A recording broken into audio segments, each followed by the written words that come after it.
اس وجہ سے بخاری مسلم میں حضور صلی اللہ علیہ وآلہ وسلم کا فرمان ثابت ہے۔ فرمایا جب دو مسلمان اپنی تلوار سونتے ایک دوسرے کی طرف متوجہ ہوتے ہیں تو قاتل اور مقتول دونوں جہنم میں جاتے ہیں۔ صحابہ نے اعتراض کیا، یا رسول اللہ، یہ قاتل تو صحیح ہے لیکن مقتول کیوں؟ فرمایا یہ بھی اپنے ساتھی کے قتل پر خواہش مند تھا۔ اور آگے بھی اللہ عز و جل حابیل بھائی کے قول کو ذکر کرتے ہیں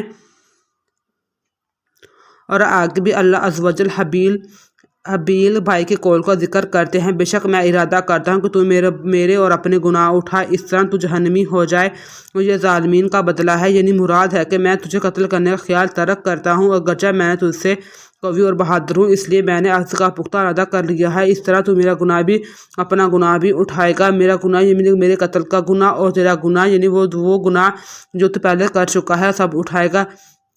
یہاں یہ مطلب بالکل نہیں ہے کہ مقتول کے گناہ قتل پر محض اس کی قتل کی وجہ سے لا دیے جائیں، یعنی جیسے کہ بعض لوگوں کا وہم ہے۔ اس لیے ابن جریر نے اس کے خلاف اجماع نقل کیا ہے کہ اور وہ حدیث جس کو بعض ناواقف لوگ پیش کرتے ہیں حضور صلی اللہ علیہ وسلم نے فرمایا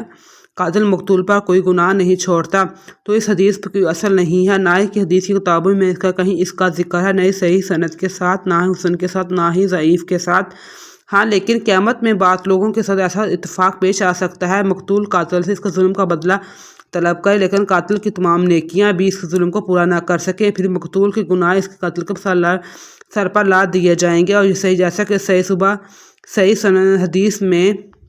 جیسا کہ صحیح حدیث سے تمام مظالم ایسی نوعیت کی تعید ہوتی ہے اور قتل ان میں سب سے بڑا ظلم ہے۔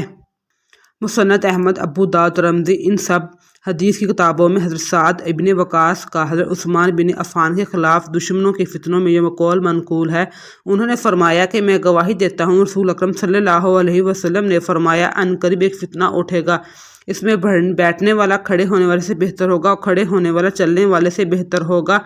اور چلنے والا دوڑنے والے سے بہتر ہوگا۔ تو حضرت سعد نے پوچھا اگر میرے گھر میں کوئی داخل ہو کر میری طرف قتل کے لیے درست درازی کر تو پھر کیا خیال ہے؟ آپ نے فرمایا ابن آدم حابیل کی طرح ہو جانا۔ اور ایک دوسری روایت میں حذیفہ بن یمان سے مروی ہے، حضور اکرم صلی اللہ علیہ وسلم نے فرمایا آدم کے دونوں بیٹوں سے بہتر کی طرح ہو جا۔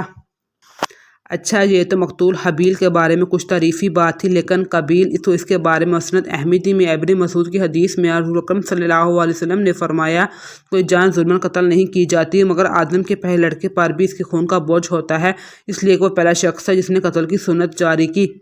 اور دمشق کے شمال میں ایک جبل کا پہاڑ ہے، اس میں ایک غار ہے جس کا نام مغارۃ العلام کہا جاتا ہے اور مشہور ہے، جہاں قابیل نے اپنے بھائی حابیل کو قتل کیا تھا، اور یہ بات اہل کتاب سے ملی ہوئی ہے۔ اس کی صحت کے بارے میں اللہ ہی بہتر جانتا ہے۔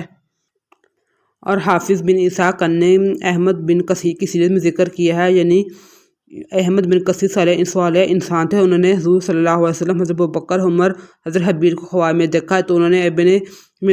نے احمد بن کثیر نے حابیل سے قسم لی کہ یہی وہ جگہ ہے جہاں اس کا خون بہا ہے، تو حابیل نے قسم اٹھا لی اور کہا انہوں نے یعنی حابیل نے اللہ سے دعا کی ہے اس کی جگہ کی دعا کی قبولیت کی جگہ بنا دے، اللہ تعالیٰ نے اس کو قبول کر لیا۔ حضور صلی اللہ علیہ وسلم نے حابیل کی تصدیق فرمایا۔ احمد کہتے ہیں حضور صلی اللہ علیہ وسلم ابوبکر، عمر، حج امرات کو اس جگہ کی زیارت فرمایا کرتے ہیں، لیکن یہ خواب ہے۔ لیکن احمد بن کثیر سے صحیح ثابت بھی ہو بھی جائے تو تب بھی خواب ہی ہے، اس پر حکم شرعی ہرگز مرتب نہیں ہو سکتا۔ آگے اللہ کا فرمان ہے، پھر اللہ نے ایک کوے کو بھیجا اور زمین کو کریدنے لگا تاکہ قابیل کو دکھائے کیسے وہ اپنے بھائی کی لاش کو چھپائے۔ قابیل نے کہا ہے افسوس، میں تو اس کی کوے کی طرح ہونے سے بھی عاجز ہو گیا، اپنے بھائی کی لاش کو چھپا لوں۔ پھر وہ پریشان ہوا۔ بعض مفسرین کا ذکر ہے جب قابیل اپنے بھائی کو قتل کر چکا 1 سال تک پشت پر اس کو لادے پھرتا رہا، پھر دوسرے بعض مفسرین کہتے ہیں 100 سال تک اٹھائے پھرتا رہا، برابر اس طرح رہا یہاں تک کہ اللہ نے 2 کووں کو بھیجا۔ صدی اپنے سند کے ساتھ صحابہ سے روایت کرتے ہیں کہ کوے دونوں بھائی تھے، پھر وہ دونوں لڑنے لگے یہاں تک ایک دوسرے کو ہلاک کر دیا، پھر وہ قتل کے بعد زمین کی طرف جھکا، اس کو کھودنے لگا، پھر گھڑے میں کوے کو ڈالا، اس کو دفن کر دیا، پھر چھپا دیا۔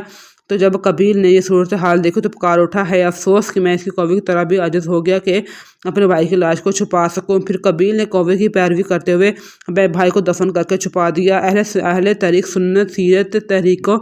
طریقہ سیرت نے ذکر کیا ہے کہ حضرت آدم کو اپنے فرزند حابیل پر سخت رنج و غم ہوا۔ اس کے بارے میں شعر